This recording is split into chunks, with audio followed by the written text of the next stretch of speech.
Hello again, racing fans. Thanks for joining me for this week's edition of Commentator Smit's Comments.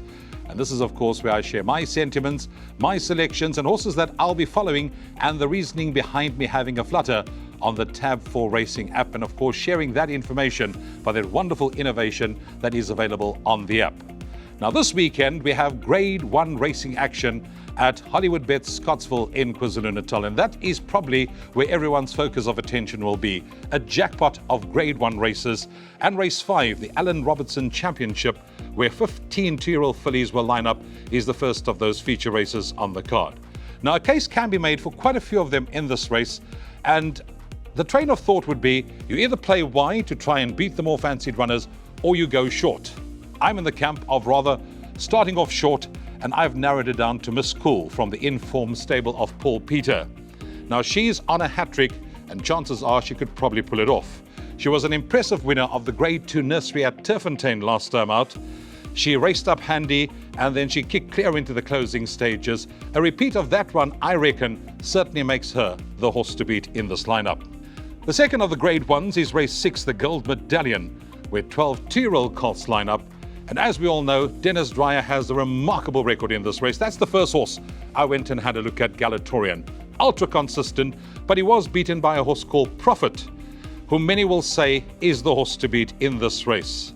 He's 2 from 2. He won the Godolphin Barb last time out, and everything suggests that he will enjoy the step up and trip. However, I'm going to try and beat him, as I'm in the camp of the PE visitor, Clifftop. He was the winner of the listed Eastern Cape Nursery last time out, and in fact he's already a winner of 2 feature races, having won the Summer Juvenile Stakes at Kenilworth on Met Day.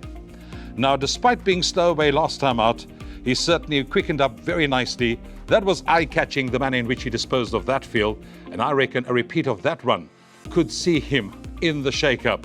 What's interesting to note is that this is Greg Sheen's only ride for the day, and if he's travelled up well, he gives of his best, I think he's in with a lively chance. Then on to race 7, which is the Grade 1 SA Filly Sprint.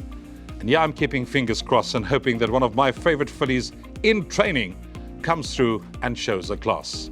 Captain's Ransom. She has her comeback run in this Grade 1 feature. She's unbeaten thus far this season. I've had the pleasure of calling her to 3 of her feature race victories, and if not in need of this one, I think that devastating turn of foot of hers will certainly do her justice on that 1200 metre straight at Scottsville. She's also unbeaten, incidentally, if you look at her form, over 1200 metres. She's only run once, and she won on that occasion. So if not in need of the run, to me, Captain's Ransom certainly rates the horse to beat. And then the last of the Grade 1s at Scottsville on Saturday is the Golden Horse Sprint. Now here, plenty of hard knockers will take their pride of place in the lineup, and I've narrowed it down to the Dean Cannemare trained Cosmic Highway. Now last time out, he ran in the KwaZulu-Natal Guineas over 1600 metres. He comes back in trip, but if one actually looks at his form, you'll see that at this stage, a case can be made for him being a better sprinter than a miler. He's ideally distance suited. He would have come on from that last run, and I reckon if he stays on a straight course and doesn't hang out like he did last time out, he could be right there when they hit the winning line. So those are the horses that I'll be following, and I will be keeping an eye out for, and also having maybe a flutter on 1 or 2 of them on the Tab 4 Racing app on Saturday. Sunday, we of course at Kenilworth, where we have 2 two-year-old feature races on the card. The first of which is the Perfect Promise Sprint, listed over 1200 metres.